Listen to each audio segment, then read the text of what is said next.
Hi friends, വയനാട്ടിൽ നിന്ന് അമ്മ കുറച്ച് ചതുരപ്പയർ കൊടുത്തു വിട്ടിരുന്നു. നല്ല നീളമുള്ള ഇനമായിരുന്നു.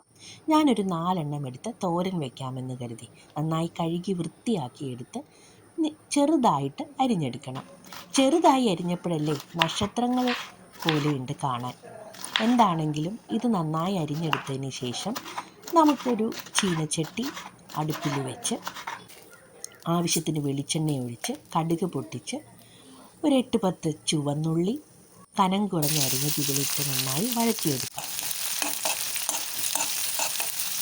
കുറച്ച് മഞ്ഞൾപ്പൊടിയും ഉപ്പും ചേർത്ത് ഒന്ന് യോജിപ്പിച്ചതിന് ശേഷം നമുക്കിതിലേക്ക് ചെറുതായി അരിഞ്ഞു വെച്ചിരിക്കുന്ന ചതുരപ്പയർ ചേർത്ത് കൊടുക്കാം.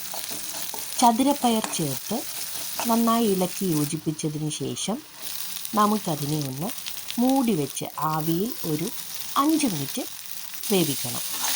പയറിൻ്റെ വേവായതിനു ശേഷം ആണ് ഞാനിതിലേക്ക് തേങ്ങാപ്പീര ചേർക്കാൻ പോകുന്നത്.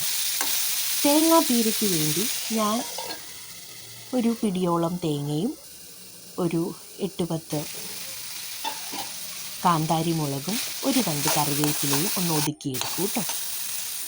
ഇനി 5 മിനിറ്റിന് ശേഷം മൂടി തുറന്ന് ഒരു കുഴി കുത്തി ഇതിലേക്ക് തേങ്ങാപ്പീര ഇട്ട് കൊടുക്കും.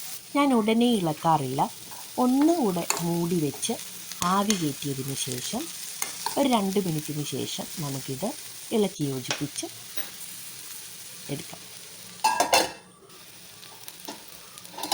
നന്നായി ഒന്ന് മിക്സ് ചെയ്തെടുക്കാം.